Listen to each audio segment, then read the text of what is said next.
حضرت امام حسین علیہ السلام کا ایک ہی جملہ ہم سب کا سر فخر سے بلند کرنے کے لیے کافی ہے۔ آپ نے فرمایا اے یزید، میں تیرے جیسے پلید کے ہاتھ میں ہاتھ دے کر نانا کی امت کو رسوا نہیں کرنا چاہتا۔ میں تیرے جیسے یزید اور شرابی کے ہاتھ میں ہاتھ دے کر نانا کی امت کو رسوا نہیں کرنا چاہتا۔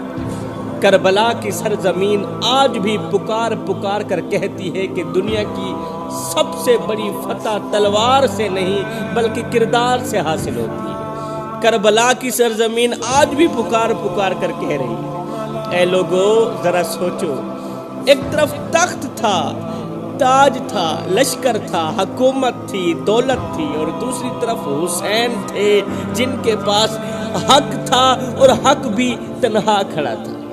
حسین بھی تنہا چند سپاہیوں کے ساتھ، چند وفاداروں کے ساتھ، حسین بھی تنہا کھڑے تھے، اور آپ کے ساتھ جو حق کھڑا تھا وہ بھی تنہا کھڑا تھا۔ اور میرے بادشاہ حسین کے دل میں دین کا درد تھا، نانے کے دین کا درد تھا۔ حسین چاہتے تو دنیا کی ہر آسائش ان کے قدموں میں ڈال دی جاتی، مگر وہ جانتے تھے کہ جو شخص اپنے ضمیر کا سودا کر لے وہ زندہ رہ کر بھی مر جاتا ہے، وہ زندہ رہ کر بھی مر جاتا ہے۔ جو شخص اللہ کی رضا کو ٹھکرا دے اس کا دنیا میں آنا نہ آنے کے برابر ہوتا ہے۔ یزید نے کہا اے حسین، تو میری بیعت کر لے، اپنا ہاتھ میرے ہاتھ میں دے دے، تو بھی بچ جائے گا، تیرے بچے بھی بچ جائیں گے۔ یزید کا یہ پیغام سن کر امام حسین نے اپنے دونوں ہاتھ اٹھائے، فرمایا ان ہاتھوں کو دیکھا ہے، ان ہاتھوں کو میرے نانے محمد نے چوما ہے، اور ایک بار نہیں بار بار چوما ہے۔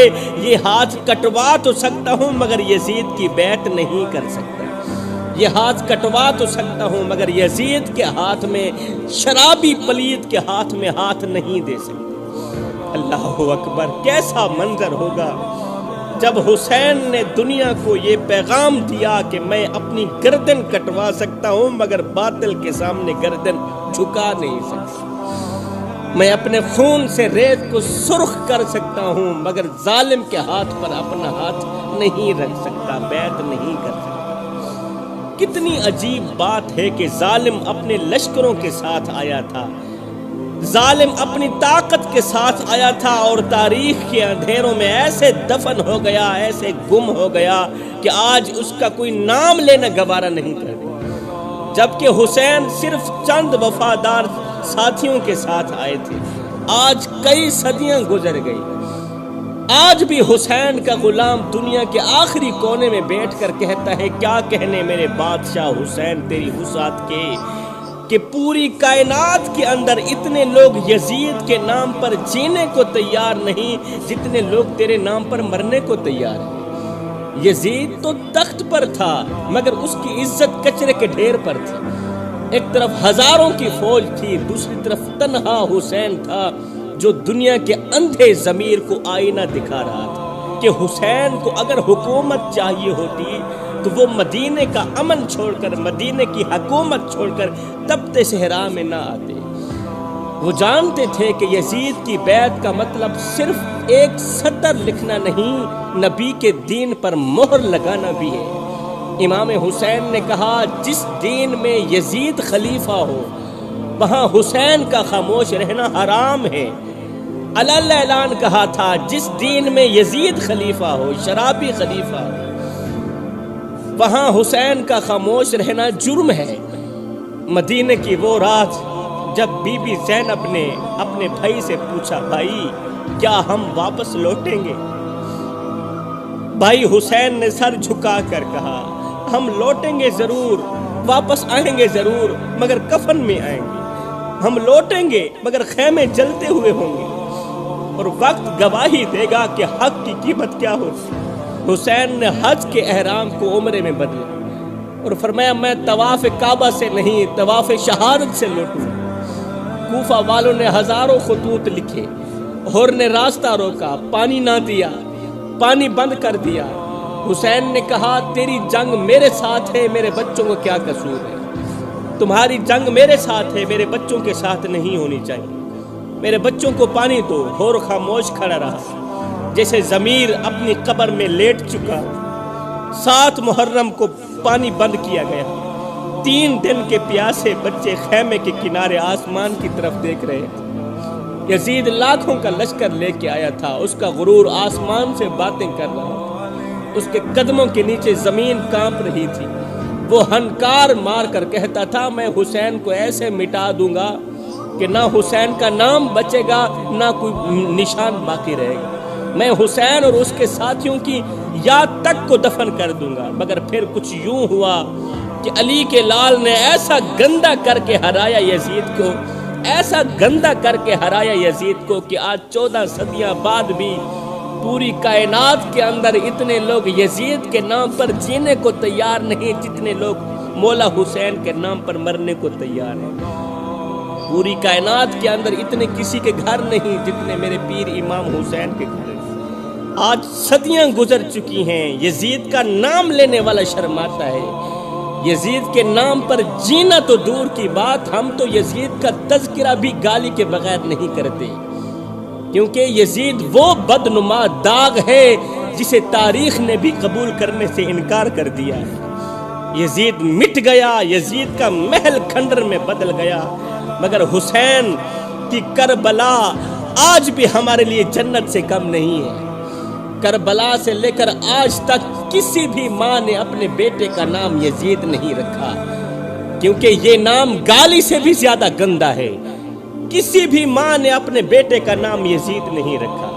آج بہت سے لوگ یزید کا دفاع کرنے کی کوشش کر رہے ہیں۔ میں کہتا ہوں اگر یزید تمہیں اتنا ہی سچا اچھا لگتا ہے تو پھر اپنی اولاد کا نام بھی یزید رکھ لو، اپنے پیاروں کا نام بھی یزید رکھ لو، اور ساتھ میں دعا بھی کرتے رہنا کہ اللہ تعالیٰ قیامت کے دن تمہیں یزید کے ساتھ اٹھائے۔ میں کہتا ہوں اگر یزید تمہیں اتنا ہی اچھا لگتا ہے تو پھر اپنی اولاد کا نام بھی یزید رکھ لو نا، مگر نہیں رکھ سکتے کیونکہ تمہارا دل گوارا نہیں کرتا کہ یزید کا نام تمہارے بچوں پر رکھا جائے۔ اور حسین کی محبت کا عالم یہ ہے کہ ہمارے محلے کی ان پڑھ عورت جس نے نہ کبھی تقریر سنی نہ کبھی حسین کے بارے میں کچھ پڑھا، وہ جب اپنے بچے کو گھٹی دیتی ہے نا تو کہتی ہے میرے بیٹے کو گھٹی دینا تو حسین کے نام کی دے۔ اماں نہ تو نے حسین کے بارے میں پڑھا نہ تو نے حسین کی تاریخ پڑھی، پھر اپنے بچے کو حسین کے نام کی گھٹی کیوں دلوا رہی ہو؟ وہ کہتی ہے میں ان پڑھ ضرور ہوں مگر اتنا ضرور جانتی ہوں کہ جن کا نام حسین ہو تاریخ انہی بہادروں میں لکھتی ہے۔ ان پڑھ ضرور ہوں مگر اتنا ضرور جانتی ہوں کہ جن کا نام حسین ہو نا تاریخ انہی بہادروں میں لکھتی ہے۔ آج کے اس بیان میں ہم بات کریں گے کہ آخر امام علی مقام حضرت امام حسین علیہ السلام نے اپنا سر کٹوانے میں دیر ہی کیوں کی، اپنی شہادت کو آخر میں کیوں رکھا، آپ آخر میں شہید کیوں ہوئے، آخر اپنا سر کٹوانے میں دیر کیوں کر دی؟ یزید کا ٹارگٹ تو صرف حسین تھا، اگر حسین شروع میں شہید ہو جاتے تو کربلا لگتی ہی نہ۔ آخر آپ نے اپنی شہادت کو سب سے آخر میں کیوں رکھا، جبکہ یزید کا اصل ٹارگٹ خود حسین ہی تھے؟ اگر امام حسین سب سے پہلے شہید ہو جاتے تو باقی قافلہ سلامت رہتا، کوئی شہید نہ ہوتا، سب کے سب زندہ بچ جاتے۔ اور تاریخ بھی گواہی دیتی ہے کہ امام حسین کی شہادت کے بعد کوئی بھی شہید نہیں ہوا۔ تو اس کا مطلب یہ ہے کہ یزید کو دشمنی اسلام سے نہیں صرف اور صرف حسین کے ساتھ تھی۔ یزید کی دشمنی اسلام سے نہیں تھی، دین سے نہیں تھی، یزید کی دشمنی صرف حسین سے تھی۔ یزید صرف اسی وقت رکا تھا جب حسین کا سر نیزے پر بلند کیا گیا۔ اس کا مطلب یہ ہے کہ یزید کا ہدف صرف ایک ہی تھا، وہ تھا حسین۔ تو جب یہ حقیقت امام حسین پر بھی واضح تھی کہ میرے بعد کوئی اور شہید نہیں ہوگا تو پھر کیوں آپ نے خود کو سب سے آخر میں شہید کر دیا؟ جب آپ جانتے بھی تھے کہ اگر میں سب سے پہلے شہید ہو جاؤں تو میرے بعد کوئی بھی شہید نہیں ہوگا، تو پھر آپ آخر میں شہید کیوں ہوئے؟ اس کا جواب حسین کے عمل سے ہی ہمیں مل جاتا ہے، آپ کی حکمت سے، آپ کی زبان حال سے ہمیں مل جاتا ہے۔ دراصل امام حسین یزید کو موقع دے رہے تھے، اور ایک بار نہیں بار بار موقع دے رہے تھے۔ وہ کہہ رہے تھے اے یزید، جو علی اکبر کا قاتل ہے وہ قاتل مومن ہے۔ جو علی اصغر کا قاتل ہے وہ قاتل مومن ہے، جو عباس کے بازو کاٹتا ہے وہ بھی قاتل مومن ہے، جو علی اصغر کی حلق میں تیر مارتا ہے وہ بھی قاتل مومن ہے، مگر میں حسین ہوں، تجھے ایک ایک لمحہ دے رہا ہوں تاکہ تو پلٹ آ، تو سمجھ جا، تجھے سمجھا رہا ہوں کہ مومنوں کے قاتل شاید قیامت کے دن اللہ کی رحمت سے بخش دیے جائیں، مگر دین کے قاتل کبھی معاف نہیں کیے جائیں گے، اور میں حسین ہوں، دین محمد کی آخری نشانی ہوں۔ اے یزید، میں تجھے وقت دے رہا ہوں کہ شاید تو رک جائے، شاید تیرا ضمیر جاگ جائے، شاید تو پلٹ آئے، لیکن یزید کا مقدر تو سیاہ ہو چکا تھا۔ اور حسین نے اپنی شہادت کو آخر میں اس لیے رکھا تاکہ قیامت کے دن کوئی یہ نہ کہہ سکے کہ حسین جلد بازی میں گئے تھے، حسین جلد باز ہو گئے تھے، یا صرف اپنی جان بچانے کے لیے نکلے تھے۔ نہیں، حسین نے ہر پیارے کو، ہر رشتے کو، ہر ساتھی کو قربان کر کے اپنی جان کو سب سے آخر میں دے کر یہ ثابت کر دیا کہ وہ خود ہی دین تھے، اور دین آخر میں ہی قربان ہوتا ہے۔ اللہ اکبر۔ حضرت امام زین العابدین، حضرت امام زین العابدین کربلا کے وہ شخص ہیں جنہوں نے کربلا کا سارا منظر اپنی آنکھوں سے دیکھا۔ اے کاش کوئی امام زین العابدین کے دل سے پوچھتا کہ کربلا کیا ہے، وہ بتاتے کہ کربلا وہ درد ہے جسے ایک بار آنکھیں دیکھ لیں تو عمر بھر نیند نہ آئے، کربلا وہ زخم ہے جو ایک بار سینے میں اتر جائے تو زندگی بھر نہیں بھرتا۔ جب لوگ اپنے باپ کے سائے میں جوان ہوتے ہیں، امام زین العابدین نے اپنے باپ کا خون ریت کربلا میں بکھرتا ہوا دیکھا۔ جب لوگ اپنے خاندان کے ساتھ عیدیں مناتے ہیں، امام زین العابدین نے اپنے خاندان کے جنازے ایک ایک کر کے اپنے کندھے پر اٹھائے، اپنے خاندان کے جنازے ایک ایک کر کے اپنی ان آنکھوں سے دیکھے۔ کربلا صرف ایک واقعہ نہیں، امام زین العابدین کے دل میں زندہ رہنے والا وہ درد ہے جس درد نے زین العابدین کو جوانی میں ہی بوڑھا کر دیا۔ کربلا کی اس دردناک واقعے کے بعد حضرت امام زین العابدین کبھی مسکرائے نہیں تھے۔ آپ جب بھی نماز پڑھتے، جب بھی سجدے میں جاتے تو رو کر کہتے، اللہ میرے باپ کی قربانی قبول کرنا، اللہ میرے باپ کی قربانی کو قبول کرنا۔ کسی نے حضرت امام زین العابدین سے پوچھا، حضرت آپ ہر وقت روتے رہتے ہیں، ہم نے کبھی آپ کو ہنستے مسکراتے ہوئے نہیں دیکھا، کبھی آپ کے چہرے پر خوشی نہیں دیکھی، آخر وجہ کیا ہے؟ آپ ہر وقت کیوں روتے رہتے ہیں؟ امام زین العابدین کی آنکھیں بھر آئیں۔ آپ نے فرمایا، حضرت یعقوب علیہ السلام کا ایک بیٹا یوسف گم ہوا تھا، باپ سے جدا ہوا تھا ایک بیٹا۔ یعقوب علیہ السلام اتنا روئے ایک بیٹے کی جدائی میں، اتنا روئے ایک بیٹے کے صدمے میں، اتنا روئے کہ ان کی آنکھوں سے روشنی چلی گئی، نابینا ہو گئی۔ لوگوں، یعقوب علیہ السلام ایک بیٹے کی جدائی برداشت نہ کر سکے۔ میں نے تو اپنی ان آنکھوں کے سامنے اپنے باپ کو شہید ہوتے دیکھا، اپنے باپ کا سر تن سے جدا ہوتے دیکھا۔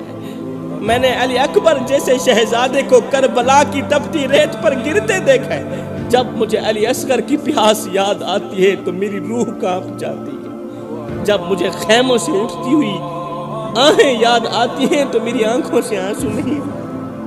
کربلا کا وہ لمحہ جب سب کچھ قربان ہو چکا تھا، جب علی اکبر کی جوانی مٹی میں دفن ہو چکی تھی، جب علی اصغر کا لہو آسمان کے پردے کو چیر چکا تھا، جب عباس کے بازو کٹ چکے تھے، جب بیبیوں کے خیمے جل چکے تھے اور بچوں کی چیخیں صحرا کی فضا میں گونج رہی تھی، تب امام علی مقام امام حسین کا آخری لمحہ ہے۔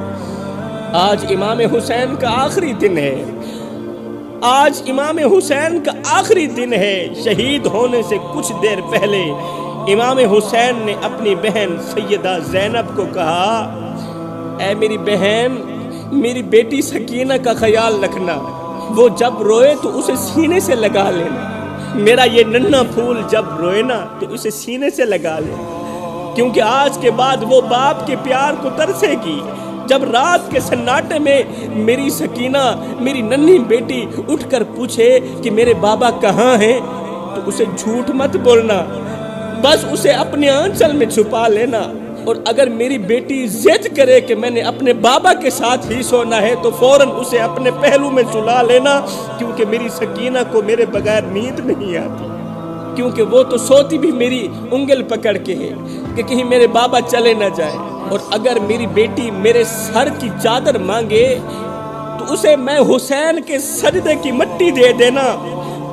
جب میری بیٹی میرے سر کی چادر مانگے نا تجھ سے تو اسے میں حسین کے سجدے کی مٹی دے دینا۔ انشاءاللہ میرے سجدے کی مٹی میری بیٹی کو سکون دے گی۔ جس سجدے پہ پیشانی رکھ کے میں سبحان ربی الاعلیٰ سبحان ربی الاعلیٰ پڑھتا پڑھتا اس دنیا سے جاؤں گا نا، میں یقین سے کہتا ہوں جب میری بیٹی کے ہاتھ میں میرے سجدے کی مٹی دو گے نا تو انشاءاللہ میرے سجدے کی مٹی میری بیٹی کو سکون دے گی۔ اگر میری سکینہ کربلا کی خاک میں بیٹھ کر مجھے آواز دے تو آسمان کی طرف انگل اٹھا کر اسے کہنا کہ اے سکینہ تمہارے بابا وہی ہیں جو اسی خاک پر اپنا سب کچھ قربان کر کے گئے ہیں۔ اگر میری بیٹی کبھی خاموش بیٹھے تو سمجھ جانا وہ باپ کی محبت کو یاد کر رہی ہے، اور اگر وہ سسک سسک کر روئے تو بس اسے اپنے دل سے لگا لینا اور میری بیٹی کو صبر کی تلقین کرنا، کیونکہ صبر کرنے والے لوگ میرے اللہ کو بہت پسند ہیں۔ آخر کار امام علی مقام امام حسین گھوڑے پر سوار ہوئے، دل زخمی، ہاتھوں میں تلوار، پیچھے لٹتے خیمے، سامنے ظلم کا لشکر، ظالم کا لشکر۔ نیام سے تلوار نکالی، تلوار فضا میں بلند ہوئی۔ جب تلوار فضا میں بلند ہوئی تو صحرا کی ہوا رک گئی، وقت تھم گیا، ریت نے سانس لینا چھوڑ دی۔ ایسا لگ رہا تھا جیسے صدیق کی صداقت، فاروق کی عدالت، عثمان کی سخاوت اور علی کی شجاعت حسین کے سر پر پہرا دے رہی۔ علی کے لال نے جب فضا میں تلوار لہرائی تو یزیدیوں کے دل پھٹنے لگے، آنکھوں سے وحشت برسنے لگی اور گردنیں کٹتی ہوئی نظر آنے لگی۔ حسین کی تلوار چلی، دائیں چلی، بائیں چلی، دشمنوں کی صفوں میں زلزلہ آ گیا، یزید کے لشکر میں چیخ و پکار مچ گئی۔ حسین کی تلوار کبھی دشمن کی گردن ٹکڑے کرتی، کبھی کبھی دشمن کے سینے کے ٹکڑے کرتی۔ امام حسین کا ہر وار عدل کا اعلان تھا، ہر ضرب باطل کے منہ پر تماچا تھی۔ یزیدی گھوڑے سمیت گرتے جا رہے تھے، یزیدی لشکر گھوڑے سمیت گرتے جا رہے تھے، آوازیں بلند ہو رہی تھیں، رکو یہ کوئی عام سپاہی نہیں، یہ محمد کا نواسا ہے، یہ محمد کا سپاہی ہے، یہ وہ ہے جس کے قدموں کی خاک جنت کی تاج سے بہتر ہے، یہ وہ ہے۔ حسین کی تلوار چلتی رہی، یزیدیوں کے گلے کاٹتی رہی۔ اب اس تلوار کو کوئی نہیں روک سکتا، اب اس تلوار کو کوئی نہیں روک سکتا، مگر اچانک امام حسین کی تلوار رک گئی، امام حسین کی تلوار رک گئی، یزیدیوں میں ہلچل مچ گئی۔ جس تلوار کو پیاس نہ روک سکی، جس تلوار کو بھوک نہ روک سکی، جس تلوار کو علی اکبر کی لاش نہ روک سکی، وہ تلوار اچانک کیسے رک گئی؟ اس لیے کہ نماز کا وقت ہو گیا۔ امام حسین نے قیام کیا، رکوع کیا۔ جب آپ سجدے میں گئے تو ظالموں نے حسین کے سر تن سے جدا کر دیا۔ انا للہ و انا الیہ راجعون۔